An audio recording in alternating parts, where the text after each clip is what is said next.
क्या आपने कभी सुना है कि किसी राज्य की मुख्यमंत्री चलती हुई ईडी की छापेमारी के बीच अंदर घुस जाए और फाइलें व लैपटॉप उठाकर बाहर ले आए? पश्चिम बंगाल में आज यही हुआ है। एक तरफ प्रवर्तन निदेशालय का दावा है यह एक 100 करोड़ रुपए का कोयला घोटाला है, तो दूसरी तरफ मुख्यमंत्री ममता बनर्जी कहती हैं यह कोई जांच नहीं बल्कि अमित शाह की राजनीतिक साजिश है। आज की इस वीडियो में हम इस हाई वोल्टेज ड्रामे की पूरी सच्चाई खोलेंगे। सवाल सिर्फ इतना है, क्या यह वाकई भ्रष्टाचार के खिलाफ जंग है या फिर 2026 के चुनावों से पहले का पावर गेम? चलिए शुरुआत से समझते हैं। कहानी शुरू होती है साल 2020 से, जब सीबीआई ने ईस्टर्न कोलफील्ड्स लिमिटेड यानी ECL में अवैध कोयला खनन का मामला दर्ज किया। आरोप साफ है, गैरकानूनी तरीके से कोयला निकाला गया और उसे काले बाजार में बेचा गया। ईडी का कहना है जब सीबीआई ने ईस्टर्न कोलफील्ड्स लिमिटेड यानी ECL में अवैध कोयला खनन का मामला दर्ज किया। आरोप साफ है, गैरकानूनी तरीके से कोयला निकाला गया और उसे काले बाजार में बेचा गया। ईडी का कहना है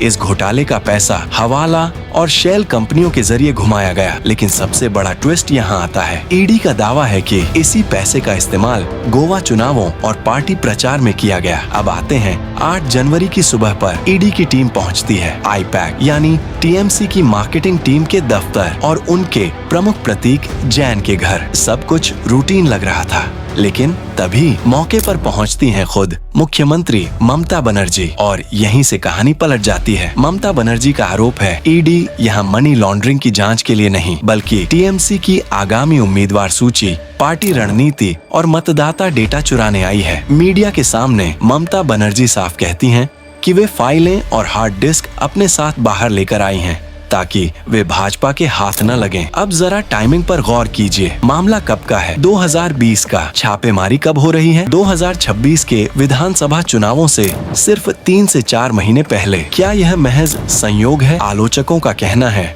जब भी कोई विपक्षी पार्टी चुनाव से पहले मजबूत होती दिखती है तभी ईडी अचानक सक्रिय हो जाती है, चाहे मामला अरविंद केजरीवाल का हो या फिर ममता बनर्जी का। लेकिन सवाल ये भी है, अगर वाकई भ्रष्टाचार हुआ है तो क्या जांच के लिए चुनाव तक इंतजार करना सही था? यही वजह है कि यह पूरा मामला एक कैच 22 स्थिति बन चुका है। बंगाल की राजनीति आसान नहीं है। यहाँ ममता बनर्जी की मुफ्त योजनाएं लोगों में काफी लोकप्रिय हैं, लेकिन साथ ही उन पर हिंसा और भ्रष्टाचार के आरोप भी लगते रहे हैं। दूसरी तरफ अमित शाह और भारतीय जनता पार्टी बंगाल में अपनी पूरी ताकत झोंक चुके हैं, लेकिन ममता बनर्जी को उनके ही गढ़ में हराना आज भी एक बड़ी चुनौती है। अब सवाल आपसे है, आप क्या सोचते हैं? क्या ममता बनर्जी का ईडी की छापेमारी के बीच फाइलें उठाना सही था या फिर ईडी को अपना काम बिना किसी रुकावट के करने देना चाहिए था? अपनी राय नीचे कमेंट में जरूर लिखिए और अगर आपको यह एनालिसिस पसंद आया हो तो चैनल को सब्सक्राइब जरूर कीजिए।